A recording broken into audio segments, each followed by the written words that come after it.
Boa noite. Oi. Boa noite a Ufa! todos que já nos escutam. A gente tem um certo tempinho para se acertar, porque eu não sou Ai, exatamente uma fera nessas ferramentas, Lourdes. não, e ninguém é, na verdade. E eu até falei com a Beatriz se não dava para tirar a legenda da cara da gente, que é uma chatice, né? É A gente verdade. não vê direito, né?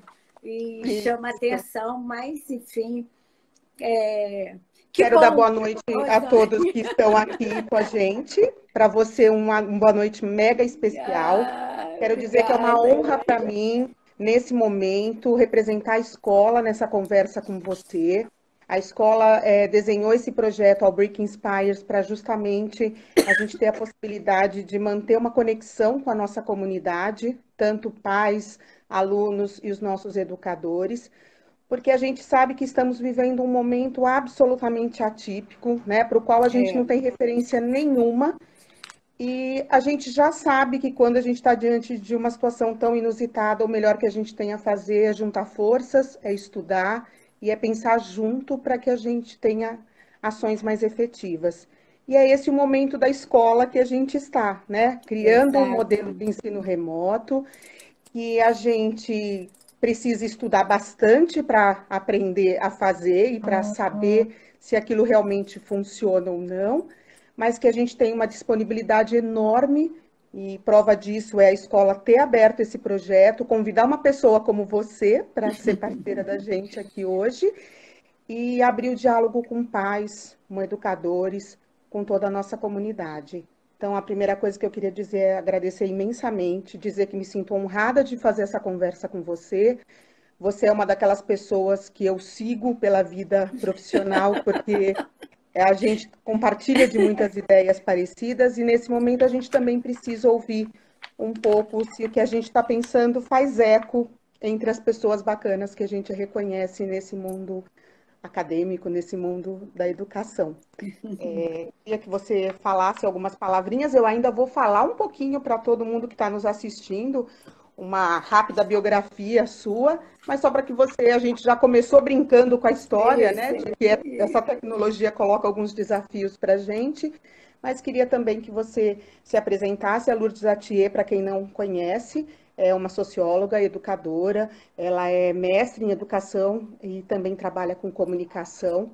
Ela já fez algumas ações, né, com a nossa equipe. Ela nos brindou com uma volta às férias extremamente inspiradora. A gente também costuma fazer isso na Ubrick, a gente traz pessoas que possam inspirar bastante a nossa equipe, que possam fazer com que a gente se movimente, né, dentro da avaliação constante que a gente faz do nosso trabalho. Então, a gente já conhecia a Lourdes dessa estrada de formação, ela é uma formadora de professores, uma defensora da tarefa do professor, né, do professor que É. faz gente, né, é muito lindo isso, da maneira como você faz. E além de escrever artigos para a plataforma Desafios da Educação, agora a gente soube de uma super novidade linda, que ela é agora a diretora de formação da ONG Doutores da Alegria. É isso, Lourdes? Boa Isso noite, mesmo. muito bem-vinda aqui para a gente. Super obrigada, Rosana. E eu quero dizer que é um prazer estar com vocês. Eu acompanho o trabalho da Albric há algum tempinho. Apesar de um curto espaço de tempo, eu me sinto muito em casa com vocês, né? Com toda a equipe, com a Fátima capitaneando, toda a equipe pedagógica. Então, é bom, né? E eu acho que toda vez que a gente pode falar, quanto mais a gente falar desse estranho tempo que a gente está vivendo, melhor é, porque, na verdade, ninguém tem certeza de nada, como você falou, né? Então, é bom a gente conversar sobre isso, porque é uma grande oportunidade da gente não pirar e poder enxergar, afinal de contas, o que a gente pode aprender com isso tudo, né? Porque senão a gente vai sair muito adoecido disso tudo, né? É verdade, é Então, verdade. eu que agradeço o convite. E eu não sei Mas se você sabe, mas eu tenho escutado muito você por aí. Não tem uma relação tão direta só com o fato de você ser a nossa convidada dessa noite, mas porque, como eu te falei, você é uma referência para a gente e são pessoas como Obrigada. você que a gente sempre busca para nos acompanhar. Uhum. Então, a gente também na Ubric tem essa mania, né, de pensar que a gente sempre faz melhor quando a gente está bem acompanhado. E uma Isso. coisa que tem sido um presente para a gente é que nessas lives que nós temos organizado, a gente tem visto uma adesão muito bacana de vários pais que têm se interessado, que vêm conversar com a gente, que se mostram atentos a tudo que a gente Uhum. tem produzido aqui de conteúdo. E eu tenho certeza Uhum. que hoje todo mundo vai ficar muito feliz com o que a gente vai conversar um pouquinho aqui. Maravilha. Vamos lá. A gente teve uma certa dificuldade de escolher sobre como fechar, né, o tema desta live, porque você fala de coisas muito interessantes e altamente necessárias para esse momento, mas acabamos optando por conversar um pouco sobre o que nós temos aprendido desde que a escola saiu do seu espaço físico peculiar, né, e É, adentrou as casas dos nossos alunos. Né? E quando a gente pensou nessa temática, a gente queria ouvir um pouco você falando sobre o que você acha que nós estamos aprendendo e esse nós de um jeito bem abrangente, né? Os sim. pais, nós educadores, os Uhum. alunos. Na nossa escola, a gente tem da educação infantil até o nono ano, né? Até encerrar o ensino fundamental. E é uma preocupação para a gente também, eu acho que é um desejo dos pais também pensarem um pouco sobre o que a gente está aprendendo, já que a gente está num momento de tantas incertezas, né, onde a gente É, perdeu tudo que a gente tinha constituído como previsibilidade das coisas, né, e da ordem natural de todas as coisas, e que eu acho que para muitas pessoas tem gerado uma certa frustração, porque entrar em contato com esse novo tão inusitado, né, pode gerar é. sentimentos múltiplos. Acho que a frustração é um deles. A palavra é Com, sua. com certeza, com certeza. E eu acho que se eu tenho tido oportunidade, uma coisa que eu sempre, a minha vida é pautada por isso, de viajar bastante pelo Brasil, de trabalhar muito pelo Brasil afora. E agora, com a pandemia, eu sigo trabalhando, falando com o Brasil todo.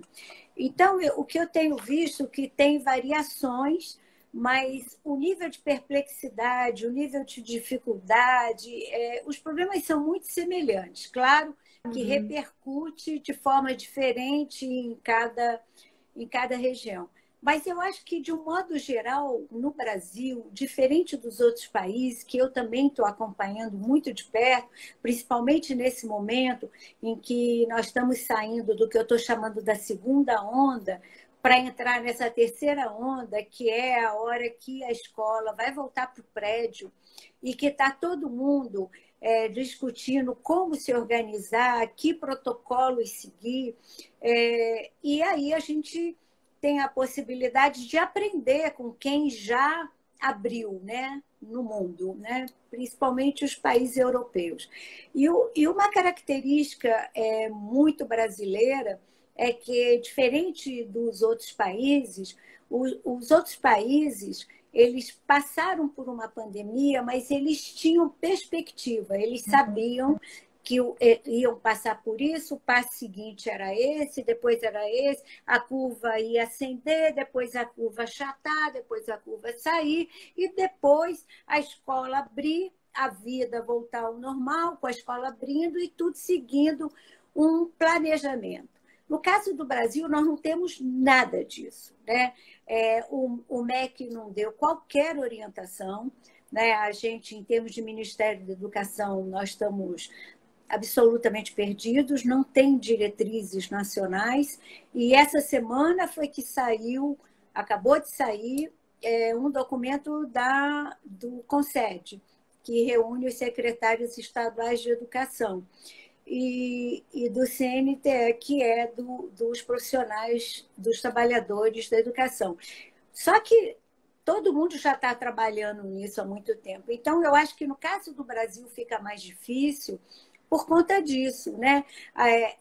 Quando a gente entrou na pandemia entramos no distanciamento social, o discurso era calma que já vai passar. Agora, o discurso é, gente, mas quando é que vai passar? E agora a gente já está vendo que não vai passar, né? Que pode abrir, fechar, abrir, fechar, abrir, fechar. E isso dá uma instabilidade para a gente muito grande. Eu gostei muito do Miguel Nicoleles, que ele falou que nós somos o único país do mundo que vivemos uma pandemia junto com um pandemônio, que está tudo assim confuso e a gente tem que construir isso praticamente tateando, né, estudando muito, falando com diferentes profissionais, mas está sendo um esforço muito solitário. E isso é uma pena, porque é um momento muito difícil, né? A gente tem nós estamos fazendo um esforço muito grande, né? E se a gente pudesse ter diretrizes nacionais, pudesse estar num debate nacional mais aberto sobre isso, e não está acontecendo. Nós, todos os dias, a gente lê o jornal, o ministro vai cair, o ministro não vai cair, cai, não cai, cai, não cai. Então, isso desestabiliza todo mundo, né? Mas a questão é que a vida passa, todos os dias a gente tem que levantar, tem que acordar, tem que trabalhar. E a coisa mais importante é que depende da gente, crianças e jovens, né? E a gente tem que dar conta disso, que é o nosso compromisso. Então, eu acho que a gente está passando isso com muitas dúvidas, né? Com muita instabilidade, sem uma orientação nacional de futuro, mas a gente tem que crescer a fórceps, né? Isso significa que a gente tem que se posicionar e entender que esse é um momento também para a gente aprender muito, né? E é uma grande oportunidade da gente repensar essa escola, porque há muito tempo, né? E você sabe bem disso, há muito tempo, nos tempos pré-pandemia, a gente já tinha pontuado tudo que a gente achava que não funcionava na escola. Verdade. Né? Então, o Brasil tem umas características muito peculiares de ter um currículo enciclopédico demais, conteudista demais, fragmentado demais, e que a gente está vendo que esse tempo que a gente está vivendo, né, o que o Bauman chamou de modernidade líquida, indica... O Bauman, 10 anos atrás, ele falou uma frase que cai como luva hoje. Ele falou, nós estamos no interregno entre o que deixou de ser e o que ainda não é. Somos nós agora. Nós estamos no interregno. 2019 não vai voltar, a escola de 2019 não é a escola que nós estamos vivendo hoje, não será a escola pós-pandemia. Então, é um tempo de reflexão, é um tempo de incertezas, mas essa é uma realidade contemporânea. Nós temos que aceitar, parar de querer deixar tudo arrumadinho. O mundo contemporâneo é o mundo da instabilidade. Nós estamos vivendo isso muito potencialmente por conta da pandemia, mas a contemporaneidade é o tempo marcado pela incerteza. Então, se tudo está por fazer, a gente pode melhorar muito essa história, não é verdade? Acho que você fala de uma coisa que eu também concordo e acho que reflete bem isso que você está falando. Já te escutei dizendo, e isso me toca profundamente, porque eu vivi essa experiência, acho que a minha geração ainda tem bastante disso. A gente foi crescendo achando que o nosso futuro estava todo desenhado, né? A gente ia trabalhar em tal profissão, a gente ia viver a vida inteira naquela mesma profissão, e hoje a gente vê que as pessoas mudam de profissão aos 40, aos 50, fazem uma guinada absurda, né, na vida. Uhum. E isso já vinha acontecendo antes da pandemia, mas a gente vive ainda como se tivesse uma necessidade enorme de ter aqueles marcos, né, tradicionais que nos dão uma certa segurança, ou pelo menos uma frágil ideia de segurança. Exatamente. Quando na escola, lá no dia 17, 18 de março, nós pensamos em entrar em ensino remoto, na minha cabeça a gente ia ficar 2 semanas e voltaríamos para a escola, né? Todo mundo. E a grande diferença de 19 de março para hoje, para mim, para a nossa equipe, agora não sabemos como vai ser mais nada, porque todos os modelos estão em ruptura, né? A gente tem que reinventar coisas o tempo inteiro. Então, é bem importante quando você diz, mas dá para aprender, porque a gente tem reforçado muito isso com a nossa equipe de professores. É uma oportunidade. Se a gente tem nesse momento a escolha entre olhar para a escola e pensar tudo o que a gente não consegue fazer do jeito que fazia, ou pensar que bom, temos a oportunidade, mesmo que forçada, de pensar outras coisas, né? Queria que você falasse um pouquinho, você vê o adolescente, a criança, com potencial para aprender nesse modelo? O que a gente, né, muda o papel da escola nessa situação? Eu acho que começa pelo professor, né? Eu acho que nós estamos tendo uma oportunidade de sair das nossas certezas, né? A gente recebe uma formação, seja no magistério, seja na faculdade, que a gente não pode errar, né? E que a gente vai fazer assim, depois a gente faz assim, assim, assim e uau, né?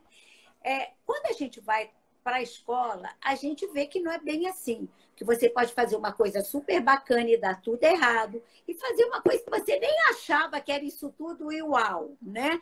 E aí você tem que lidar. Isso te coloca num lugar que, segundo a UNB, eu gosto muito do estudo que a UNB tem sobre profissão, que diz que o professor, enquanto categoria profissional, é o mais resiliente. É verdade, você sabe bem disso. A gente tem dia que a gente se aborrece na escola, a gente sai na hora da saída e avisa, eu não volto mais para cá, eu estou por aqui, eu estou aguentando, eu vou...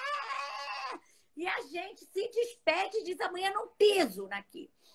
E a gente vai para casa, a gente dorme, no dia seguinte a gente volta rindo. Então, a gente tem essa potência, né, da resiliência e, como a Teca está falando aqui, da paixão, né? E é isso que nos alimenta. Porque, olha, Rosane, eu estou falando com o Brasil inteiro. Rede pública e privada. Eu não soube de um único caso de alguém que me falasse, olha, aqui na escola, meus professores não quiseram trabalhar de forma remota. Não existe isso. A gente tem uma equipe maravilhosa, engajadíssima. Todas as escolas, todas as redes municipais, esse texto que você falou foi o texto que domina, né? E eu acho que a gente tem que pensar seriamente nisso. Eu sempre, não me canso de falar, vamos aplaudir os profissionais de saúde? Vamos. Vamos aplaudir os trabalhadores que fazem a nossa vida funcionar, os porteiros, os lixeiros, as pessoas do supermercado, os entregadores? Vamos. Mas vamos aplaudir os professores. Porque, olha, se tem uma profissão que virou de cabeça para baixo, literalmente, foi a nossa, né? Porque nós aprendemos que ensinar é presença, é contato, é olho no olho. E, de repente, a gente ficou mediado por uma tecnologia. E, olha, no Brasil, a gente está vendo uma profunda desigualdade, né? E porque nós estamos fazendo, ninguém está fazendo IAD, a gente está fazendo aula remota e tem gente que faz aula remota com condições, tem gente que faz gambiarra de aula remota e tem gente que nem gambiarra faz, que está pelo rádio, está pelo material impresso mandando. Então, eu acho que se eu for botar na balança o que pesa mais agora, se é entender como ensina ou se é focar no como se aprende, sem sombra de dúvida, como aprende. Porque o professor está tendo que viver uma experiência que ele não gosta de viver. O professor, ele sabe, ele foi preparado para saber. né? Ele tem a resposta. Pergunta, ele fala. Ele tem a resposta. Ficar nesse lugar do não saber não é um lugar confortável para o professor. E o professor teve que botar isso na veia do seu não saber, né? E, por outro lado, eu acho que a gente tem que entender muito os alunos, porque nós, né, que somos adultos, a gente teve um modelo de infância. E que, se for mais velha que nem eu brinquei na rua, então a escola não Também. era. Eu A também. escola não era o lugar mais importante da minha vida. Eu ia à escola porque eu tinha obrigação de ir, mas a rua era muito mais importante, meus amigos da rua, muita variação de tipos de amigo, né? Então, de repente, essas crianças, esses estudantes dessa segunda década do século XXI, eles não estão mais na rua. Há muito tempo eles saíram da rua. A rua ficou perigosa, as famílias diminuíram, os pais passaram a ter filhos mais tarde, já não tem mais aquela familhona, tio, avô, todo mundo perto para cuidar. Então, as crianças passaram a ficar mais tempo na escola, né? E o círculo de amizade se restringiu à escola. Então, quando a gente pensa nisso, você imagina que essas crianças, até hoje, até março, entenderam que para aprender, eles aprendiam, além das coisas que eles aprendem em casa, mas eles iam num lugar chamado escola para aprender. E nesse lugar chamado escola, eles são recebidos por muitos profissionais e todos atentos a ele. Tem o porteiro, que sabe o nome dele, que chama ele para dizer quando o pai chegou, né? Ele tem a mulher da faxina, ele tem a pessoa que cuida da cantina ou que serve uma comida, ele tem a coordenadora pedagógica, ele tem a diretora e ele tem a professora ou professores. E esse adulto chamado professor ou professora, ele é muito especial, porque quando ele vai ensinar, ele olha no olho. E ele é um adulto que não é da sua família, portanto, é o único espaço que ele tem de sair da asa da família e se virar sozinho. E aquele adulto vai dizer muito bem, parabéns, vai dizer, fica quieto, presta atenção, vai dar bronca, né? Vai brigar, vai parabenizar, vai acolher, vai rir, e está tudo ali. E, além disso tudo, ele não está sozinho. Ele faz isso com um grupo de amigos. Tudo isso, de repente, foi para casa. E acabou isso tudo. Não tem os amigos perto, ele é mediado por uma tecnologia, e aí tem uma questão que é da maior importância que a gente tem que pensar, porque eu não estou... Hoje lá nos doutores, a gente estava, nos Doutores de Alegria, a gente estava numa reunião, todo mundo está trabalhando em casa, e as pessoas, numa dada hora, alguém falou, porque será que eu posso pegar a cadeira do escritório, que é mais confortável? E eu fiquei pensando, nossa, igualzinho à escola. A escola foi para dentro de casa e tem professor que pede para a criança botar uniforme, que dá hora de recreio, que dá intervalo, como se a casa virasse escola. E exatamente meio. Então, o escritório virou casa, eu quero os objetos do escritório. Não é isso. É um outro tempo, é um outro modelo, é uma outra forma. A casa não virou escola. Então, aí, o professor tem que aprender a entender que essa tecnologia ela gera um negócio chamado hiperfoco.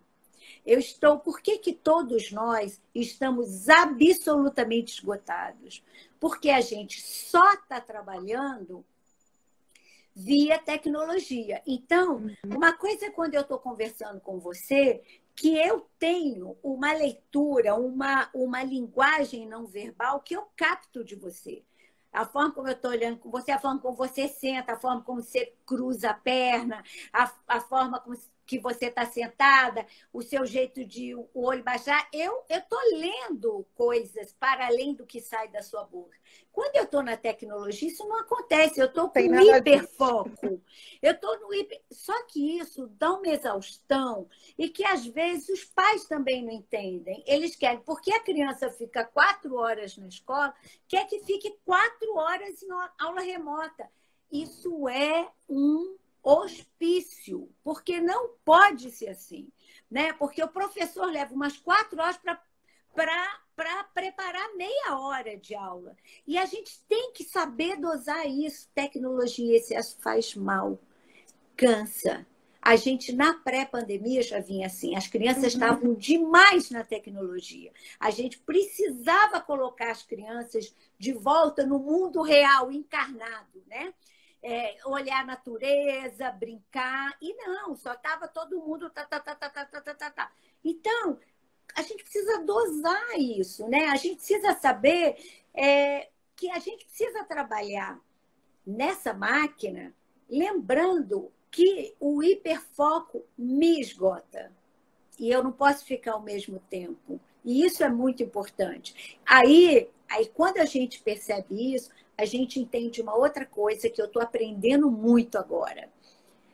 As famílias e a escola estão descobrindo que a tal autonomia não é bem assim. Certo?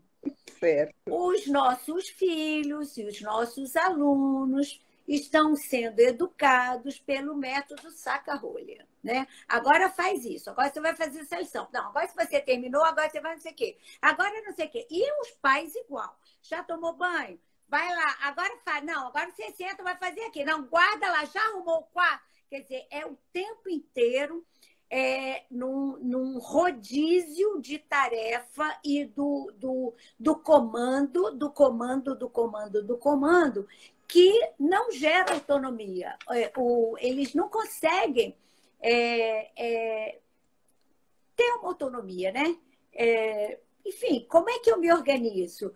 Qual a tarefa que eu faço com a mediação do professor e qual a tarefa que eu tenho que fazer sozinho sem a mediação dos pais? Porque a escola foi para dentro de casa, a casa não virou escola e os pais não são professores. Então, se todos os dias os pais têm que sentar para fazer as tarefas junto com seus filhos, algo deu errado. Tem alguma coisa que não funcionou, né, Lourdes? A gente tem pensado muito sobre isso, porque o inusitado da situação colocou, cada escola teve um plano de ação para a escola não ficar esquecida, né, dentro dos alunos e dentro das casas, mas a gente reforça muito isso com a equipe. O quanto a gente tem que respeitar o fato de que a casa não é a escola, de que esse ambiente diferente gera funcionamentos diferentes para os nossos alunos, e o quanto a gente precisa pensar sobre autonomia, né? Eu vi uma live do Leandro Carnal e que ele falava que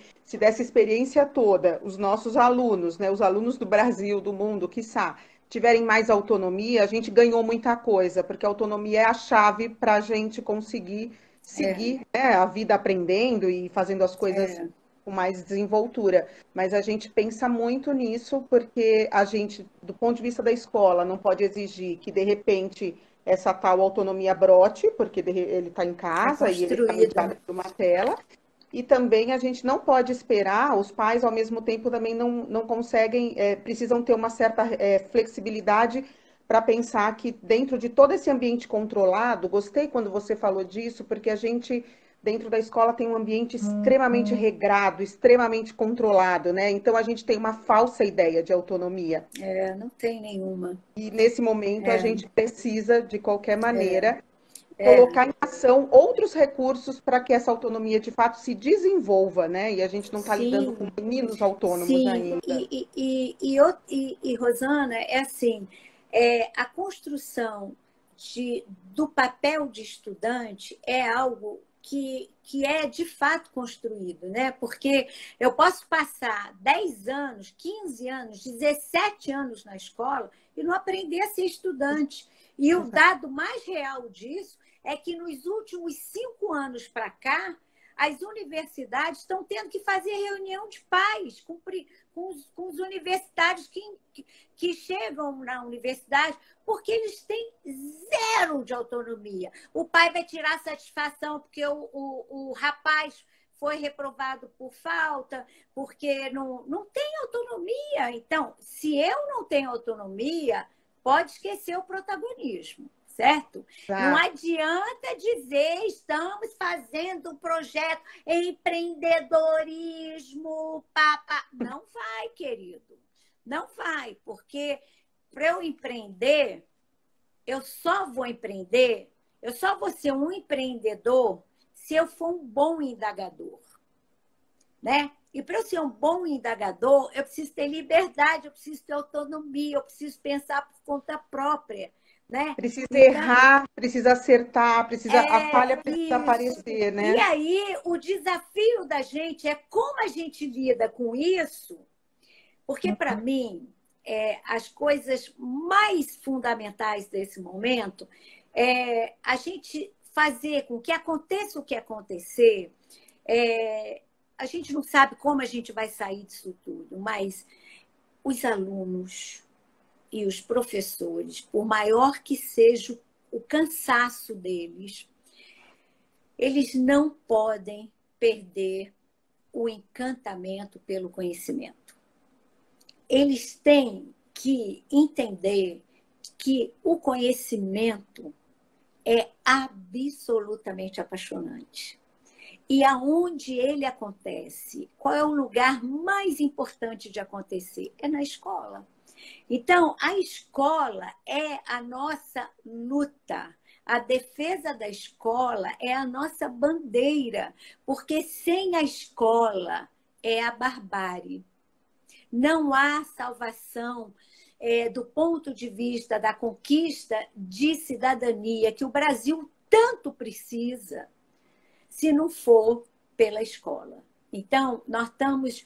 isso tudo, eu espero, se você me perguntar, que eu já estou me antecedendo, você me pergunta antecipando. Se você me perguntar, Lúcia, o que você mais gostaria? Eu gostaria que a gente entendesse que o erro é fundamental. Sem erro, não há aprendizagem. Que eu me sentisse confortável por errar. Eu sonho que a escola brasileira ela seja mais essencializada, que a gente jogue fora todas as informações que não servem para nada, que já estão no Google, que a gente não precisa dar conta. Para isso, a gente precisa entender que informação não é conhecimento. Então, os alunos não vão à escola para acessar informação. Eles vão aprender. E aprender significa não acertar matemática, português, história, geografia, isso é bobagem.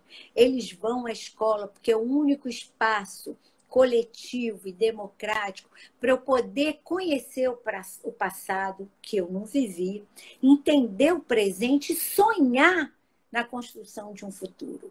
Então, é muito mais que uma nota, é muito mais que um resultado, é muito mais... se eu vou passar por uma faculdade ou não vou, porque como o Yuri, o Harari já tinha falado para a gente, no 21 lições para o século XXI, por volta de 2030, e ele, quando escreveu esse livro, nem havia pandemia.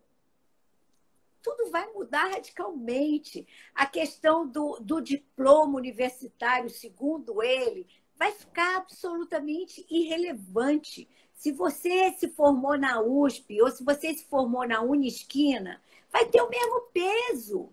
Não vai fazer nenhuma diferença, porque você não vai ser avaliado por isso, você vai ser avaliado se você é uma pessoa resiliente, se você é uma pessoa criativa, se você sabe produzir sua pressão, se você sabe trabalhar em grupo, se você é empático, se você tem um espírito coletivo.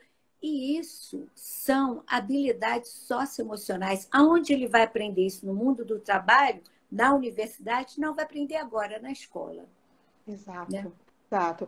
E a gente também tem um cuidado muito grande quando a gente pensa nas habilidades socioemocionais, né? Porque se, ao mesmo tempo que a gente falou da importância da autonomia, a gente precisa que esses meninos desenvolvam a capacidade também de resistir, né? De se adaptar a situações diferentes, né? Isso. Outra coisa que eu tenho escutado muito de educadores importantes é que isso também, né, essa qualidade, essa habilidade que a gente tem de se adaptar a uma nova situação, é também alguma coisa que vai nos garantir a imprevisibilidade que a gente tem no futuro, né? Então, Exato. isso também é muito importante.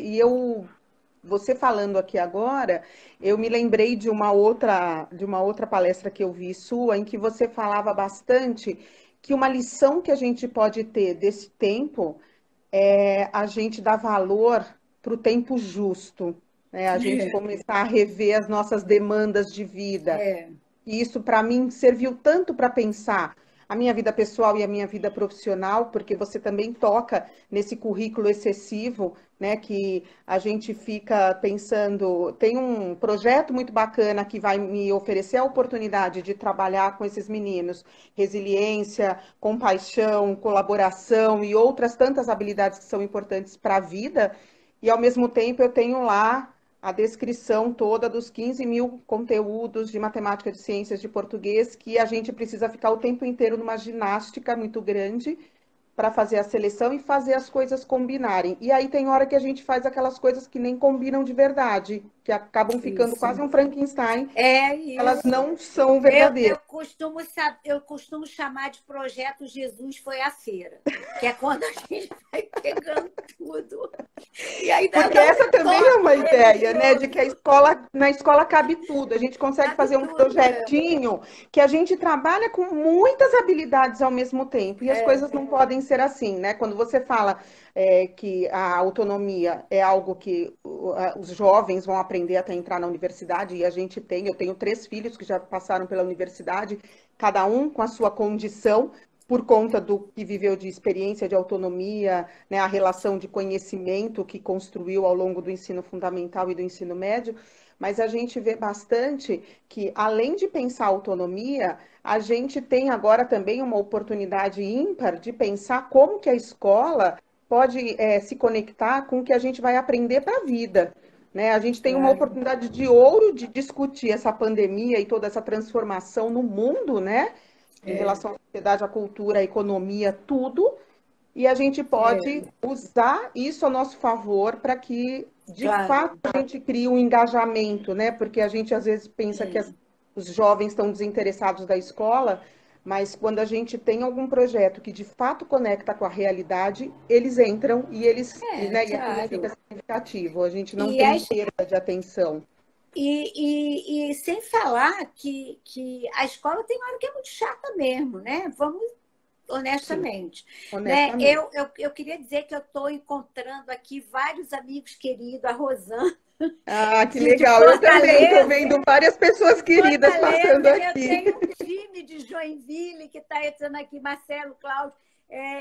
Eu quero dizer assim que tem uma rede municipal que eu amo e que está dando um show de bola. É Joinville, viu? Ali está acontecendo coisas muito bacanas. E a Rosane também faz um trabalho lindo em Fortaleza. E é muito legal essa coisa da tecnologia que a gente está se encontrando. Agora, eu acho, sabe, que a gente tem que nesse momento também ter coragem, sabe, de construir uma outra escola.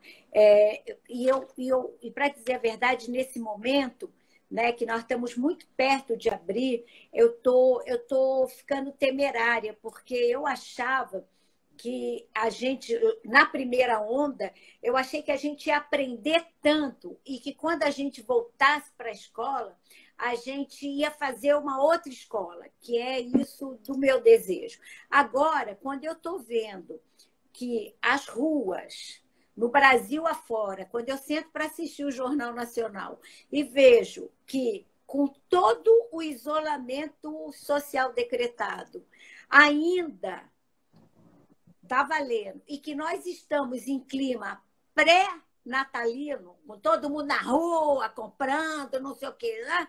Eu já começo a ter medo que a gente possa voltar para a escola que a gente deixou. Vai ser perder a oportunidade do século, porque a escola, quando a gente olha os países que têm a educação mais bem-sucedida, né, principalmente os escandinavos, eles têm uma escola tão simples. Ela é o menos vale mais, né? Nós estamos na contramão do movimento mundial. Enquanto eles lá estão reduzindo a permanência dos alunos na escola, a gente está aumentando. Enquanto lá os currículos são muito mais simples, a BNCC, que orienta os currículos, tem 500 páginas. É muita coisa demais. E a neurociência já ensinou para a gente informação demais, aprendizagem de menos. Então, a gente tem que ter... E agora, com essa questão, se a gente seguir os protocolos internacionais, a gente precisará manter o distanciamento, né?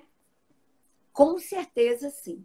Então, a gente vai ter que ter turmas menores. A escola vai mudar muito a sua configuração. E a gente vai ter a grande oportunidade de algo que a gente está falando há 200 anos, que é circular, a escola não ser organizada num único espaço de aprender, que é dentro da sala de aula, ou na sala multimídia. Assim.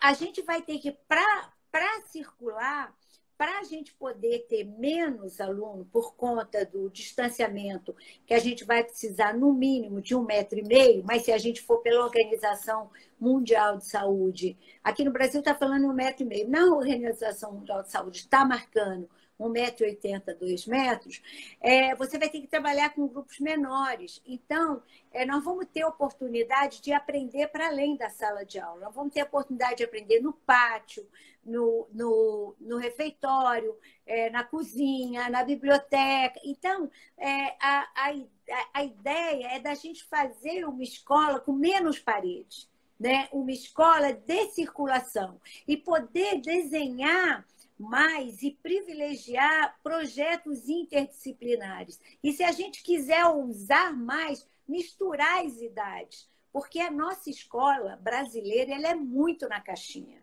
né? É tudo muito separadinho e o mundo não é assim, né? Nem o mundo, nem o conhecimento, né? Exato, tá tudo. Então é isso mesmo, a gente precisa derrubar os muros, né? Botar a escola na rua, né? E, nesse momento, a gente precisa também, esse tempo é um tempo que a gente está aprendendo uma coisa maravilhosa, que é a colaboração. A criar arranjos colaborativos, né? Nós estamos vivendo um tempo que não é mais um professor maravilhoso. Um professor maravilhoso não adianta nada para uma escola. Um professor maravilhoso, ele é maravilhoso porque ele conecta todo mundo e ajuda todo mundo a levantar, né? Uma escola maravilhosa não é porque tem uma equipe de professores maravilhosos. Uma escola maravilhosa é porque tem um porteiro maravilhoso, uma faxineira maravilhosa, a pessoa da recepção é maravilhosa, a faxineira é maravilhosa, a diretora é maravilhosa, todo mundo é maravilhoso, né? É uma escola. E também não é possível mais ser maravilhoso, uma escola ser maravilhosa sozinha. Nós vamos sair tão arrebentados dessa pandemia, do ponto de vista econômico, que nós vamos entrar numa recessão muito grande. E com a pandemia ficou muito claro o distanciamento da rede pública para a rede privada. A gente está vendo que as redes públicas, onde tem muitos alunos com alto índice de vulnerabilidade ou difícil acessar, que não acessa redes, que não tem internet, ou que estão em áreas rurais, a gente está vendo que justamente os mais vulneráveis serão os mais prejudicados, né? Então, a gente tem que saber que a gente sai daqui também com um compromisso que uma escola bacana, que tem todo esse time bacanérrimo e que tem os pais parceiros num alto grau de confiança, essa escola ela tem que somar com uma escola que não tem boas condições, porque a gente não pode deixar nenhum aluno para trás. Não é Acho que possível. essa é uma lição, né, que a gente está Com vendo, certeza, mesmo tem que fora da ajudar uma escola. escola, qualquer que seja o lugar. Eu tenho, agora, não é adotar uma escola para ajudar pobre ou para fazer caridade, é para entender que é na diversidade que a gente aprende. Né? É junto, é eu vendo um outro ponto de vista, falar com crianças em outra situação, com professores com outro tipo de dificuldade, que eu vou me tornar uma pessoa muito melhor. Né? E eu acho que é por aí. Lourdes, acho que nesse pedacinho final aí da sua fala, você tocou em algumas questões, eu recebi aqui algumas perguntas das pessoas que estão nos acompanhando, Fernanda, a Bia Sueiro, a Rosane Serra, elas tocavam em questões para a gente pensar junto o que, que a gente vai manter, né, disso que a gente está aprendendo após a quarentena, acho que você foi trazendo já um pouco isso. A Bia fala que pode ser uma oportunidade para a gente repensar o modelo de ensino, você também tocou bastante nessas questões. E a Rosane fala de como planejar essa transformação para um presencial cheio de restrições. A gente viu aí na sua fala também que, além de você dizer que é uma oportunidade para a gente repensar esse currículo tão extenso, pensar nos projetos interdisciplinares, transformar a escola inteira como um espaço educativo, né? E quiçá em breve a gente possa voltar para a ideia da cidade educadora, né? Com De que a gente tem certeza. espaços importantíssimos que também podem ser usados para que a gente estenda um pouco mais esse espaço da escola. Do que eu fui acompanhando aqui das perguntas, acho que você tocou bastante nesse aspecto, não sei se você quer complementar, mas a gente já está aí nos minutos finais, nos 15 minutos finais, a gente só pode ficar aqui uma hora, já estou com vontade de ficar com você umas 3, tá bom? Mas a gente pode dar uma encurtadinha nesses minutos finais antes de fazer um fechamento, se você acha que também se transforma a parceria, né, das escolas com as famílias. A gente tem É, uma relação muito diferente entre a comunidade de pais de uma rede pública, a comunidade de pais de uma escola privada. E essas parcerias, né, essa interação entre as famílias se transforma muito com toda essa eu experiência? espero que sim. Uma coisa que eu tenho visto pelo Brasil afora é que essa parceria é mais frágil do que a gente gostaria. Né? A gente está vivendo hoje muitas escolas quebrando, né? Principalmente as escolas de criança muito pequena, que os pais têm medo de voltar para a escola. Eu acho que agora a gente tem que entender que o pacto de confiança ele não se constrói no ato da matrícula. Não basta eu assinar o contrato de matrícula que eu vou ter confiança de ambos os lados. É um momento que a gente precisa muito entender que a escola não presta um serviço. A escola não é um espaço de self-service, que a gente está ali oferecendo churrasco, vegano, comida japonesa. Não é. A escola não é um restaurante de quilo. A escola é um bistrô. E o que significa ser uma escola bistrô? É aquela escola que ela não pretende atender tudo. Ela tem um foco, ela tem princípios inegociáveis. Ela sabe exatamente o que ela quer, exatamente naquele modelo de bistrô, que você não vai encontrar todo tipo de comida, mas você encontra naquele bistrô uma comida especial. Então, é hora da gente reconhecer que a escola pode errar sim, a família pode errar sim, mas não é para a gente chegar metendo o pé na porta, como se fosse no Procon, como eu reclamo com a minha operadora de celular, porque eu estou pagando, e entender que ser cidadão num lugar que não presta serviço, mas que faz gente, é muito importante dizer, eu não estou feliz com isso, eu não estou gostando disso que está acontecendo, eu estou insatisfeita com isso, mas a gente conversando, a gente pode construir junto uma solução. Eu acho que parceria agora, se a gente achava que era importante, agora é fundamental. Por quê? Porque os pais vão levar para a escola o seu bem mais precioso, que são seus filhos. E a gente tem que provar que, sim, esse é o lugar especializado para cuidar do filho dele e que nada substitui a escola. Não adianta querer ensinar em casa, tem que estar no prédio da escola.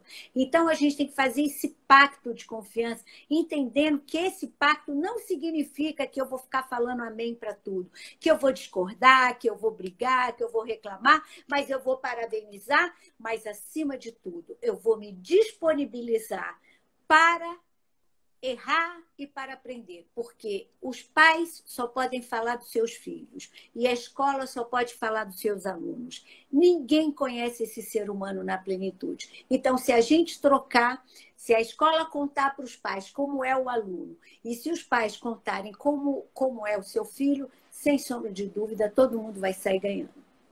E tem uma coisa que você também fala, né? Como você pode ver, eu tenho sido uma seguidora fiel. Eu gosto muito quando você diz que nessa parceria ninguém acerta sozinho e que isso não significa que mesmo tendo uma boa parceria a gente não vai errar, né? Porque eu acho que o que a gente falou aqui bastante tem a ver com as incertezas e com a disposição de cada espaço educativo de colocar em ação o que de melhor eles conseguirem produzir nesse momento, né? Essa tem sido a nossa perspectiva dentro da Albric, e eu acho que muitas escolas, eu tenho muitas amigas na educação, e é o que a maioria das escolas tem buscado, né, para colocar, para disponibilizar para os seus alunos. O melhor que a gente tem não significa que a gente não vai errar, mas que a gente tem que ter uma comunicação muito transparente, né? Eu gosto quando você coloca isso, porque isso também é um princípio para a gente. E eu queria terminar, Rosana, dizendo que a gente precisa ter, nesse momento, muita paciência, tá? Nós estamos vivendo uma pandemia que a gente não sabe se está no fim, no meio ou num recomeço. É verdade. Então, a gente precisa ter muita paciência, entender que vai ter dias que a gente vai chorar, tem dias que a gente está com muita raiva, tem dia que a gente está muito mal-humorada, tem dia que a gente está intolerante. A gente precisa ter paciência com nós mesmos e paciência com o outro. Isso é muito importante. E, somando essa palavrinha, paciência, vamos colocar uma outra palavra, que é generosidade. Né? Eu só tenho paciência se meu coração estiver aberto, se eu tiver muita generosidade com o outro, muita generosidade em saber ouvir a dor do outro, o mal-estar do outro, porque sem isso eu não me fortaleço e não tenho coragem e força para seguir para esse mundo que a gente não tem a menor ideia de qual será. Então, vamos abaixar a expectativa, vamos aceitar que vem, porque o que está vindo é para a gente aprender algo e que a gente tem que ter claro que o fato de eu estar viva, de você estar viva, da gente estar aqui conversando com essas pessoas que estão aqui, é porque temos alguma relevância, todos nós. Então, cabe cada um pensar qual a relevância de cada uma dessas pessoas agora de estar viva nesse momento, né? E o que você vai fazer com isso para melhorar esse planeta? Eu acho que é isso. Eu agradeço muito, você foi ótima parceira. Eu quero deixar aqui registrado meu agradecimento em nome de toda a equipe da escola. Agradecimento pelas pessoas que dispuseram a nos ouvir aqui hoje. Agradecimento a você que aceitou o nosso convite. Dizer que para a gente é uma honra ter a possibilidade de conversar com alguém que tem a experiência que você tem, que tem a sabedoria de encontrar as boas palavras nesse momento. Dizer que para a gente que trabalha nessa escola é uma honra também que a nossa direção, a Fátima, a Mirza, sejam pessoas tão preocupadas com toda essa formação, porque eu tenho certeza que hoje saímos daqui dessa conversa transformados, né? Eu, na minha experiência de educadora, sempre que escuto alguém que eu reconheço como uma pessoa que pode contribuir, saio mudada e saio pensando coisas para amanhã conversar com a minha equipe e a gente começar a pensar bastante sobre tudo isso que a gente está falando. E eu acredito sinceramente que os pais que também deixaram as coisas que eles tinham para fazer, que entraram nessa live, os nossos amigos, né, que a gente acabou encontrando, alguns também, que também A fizeram isso, Margot, minha merecem amiga o de nosso Recife. respeito máximo, né? E o nosso agradecimento. E se você tiver uma mensagem final para deixar para os nossos convidados, para as pessoas que participaram conosco, eu vi uma live sua em que você falou de um escritor que eu sou absolutamente apaixonada, o Walter Hugo Mãe, que você até citou um dos livros dele que eu adoro. Você falava muito do encantamento, né? Isso. Quando você falou dessa leitura do Walter. Se você puder deixar essa mensagem finalzinha para a gente encerrar, eu agradeço Vou muito. sim. É desse livro aqui, que é As Mais Belas Coisas do Mundo. É um menino que está aprendendo a vida pela mão do avô, e ele fala isso. O meu avô pedia que eu não me desiludisse. Quem se desilude morre por dentro. Dizia, é urgente viver encantado. O encanto é a única cura possível para inevitável tristeza. Então, qualquer que seja o tamanho do tsunami que vem aí, que a gente siga encantado. E também, como disse o Papa Francisco, a gente precisa, apesar disso tudo, semear a esperança. E eu acho que a gente não pode se esquecer disso naquelas horas que a gente fala, Deus, o que vai me acontecer? Eu vou me jogar pela janela. Não se jogue, segura firme, não precisa tomar droga, foca que vai longe. O nome do livro é As Mais Belas Coisas do Mundo, do Walter Hugo Mãe. Preciso de dizer que essa é uma outra coisa que me aproxima de você, porque o Walter sempre me empresta palavras, livros, quando eu quero oferecer alguma coisa muito boa para alguém. Muito obrigada, Lourdes. Eu que agradeço. Espero que a gente ainda se encontre muitas vezes presencialmente para a gente dar um bom abraço e voltar a conversar sobre todas essas coisas. Muito obrigada. Eu agradeço a todos que estiveram aqui conosco e que a semana que vem, tem outro convidado e a gente segue com esse projeto tão bacana de aproximação com a nossa comunidade. Parabéns ao BRIC, parabéns a todas nós que estamos aqui. Beijo, tchau. Obrigada, beijo.